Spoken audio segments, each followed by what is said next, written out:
My name's Wesley Littlefield, and today we're going to learn how to brush in a blind the right way. That's right, you can brush in a blind wrong.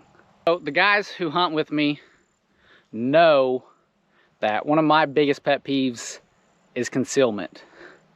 I'm not such a stickler on the decoys. Every now and then they get me, but motion in the decoys is big for me. But the biggest thing of all is concealment. If we're not concealed, then I really don't think there's much of a chance for us to actually kill any ducks or even have a shot at killing any ducks. But today we're gonna fix that problem. We are gonna learn how to brush in a blind correctly.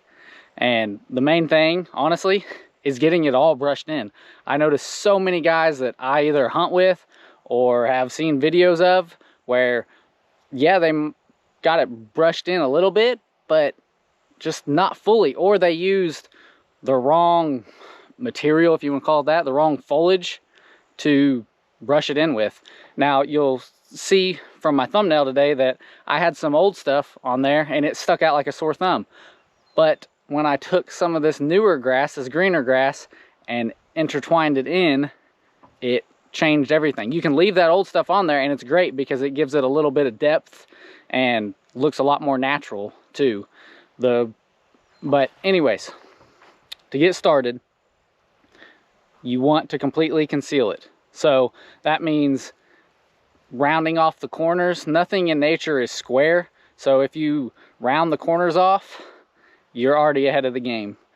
Even though my blind is camo, see? You can't really see that it's camo. And that's the whole point, is because even though it's camo, I want to completely cover it with other foliage because it either doesn't match or it doesn't fully look natural. So step one, this is my process. I'm gonna break it not in half, but just break that bottom and bend it over a little bit and give it a little more plumpness and shove it through that strap. And I'm just gonna keep doing that over and over and over again until I fill it completely full. And I want that strap, not just with a little couple strands, I want that strap packed full. Because if it's not packed full, then that means I'm not covering the entire blind. So next, I'm going to just keep doing that over and over and over, as you can tell in the video. But also, a lot of guys forget about the back side of their blind, and you can see that here.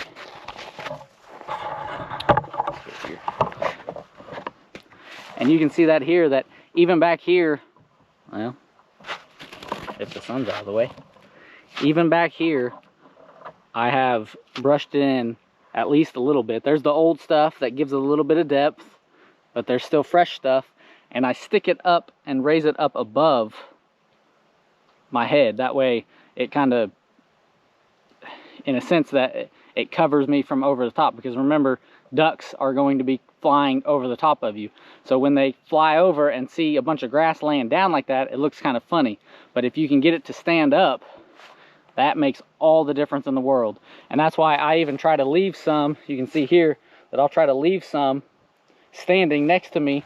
And ideally, I'd have another patch here to stand next to me, and that way it would all cover over the top of me, or at least look like, you know, oh, well, maybe something just came through and laid down, instead of, oh, there's just a clump of grass out here that isn't supposed to be here, or some grass laying down that shouldn't be laying down.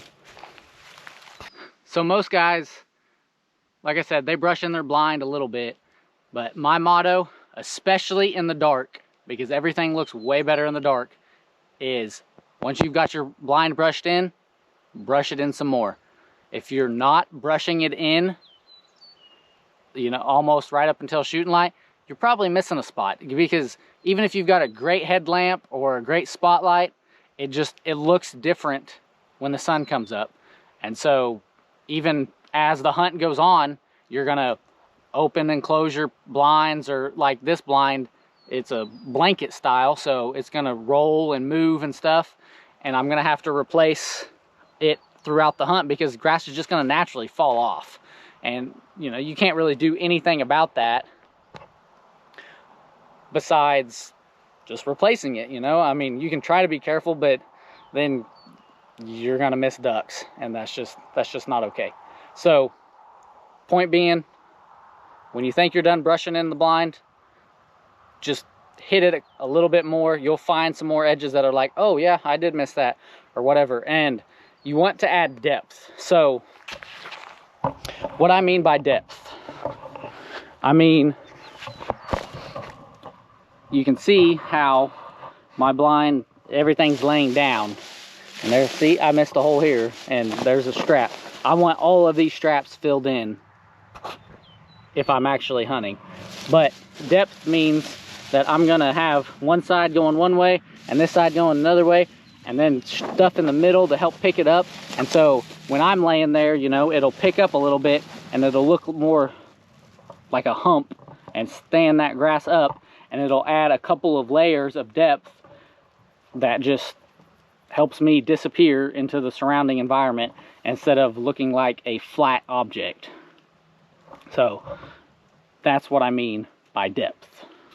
Now, I've hunted way out in West Texas where it's super flat and there's literally no cover around, and we still brushed the blind in. We were even setting up in like a A-frame style blind, and what we did was we took stuff that would naturally be in that field, and we actually hunted what was a pivot. If you don't know what a pivot is, it's just what they use to water the crops. And we sat where it pivots, where the pivot pivots, kind of funny. And that's where the farmer would naturally either miss some, or taller Johnson grass or some kind of grass would grow a little bit taller, a little bit thicker, and we would set up there.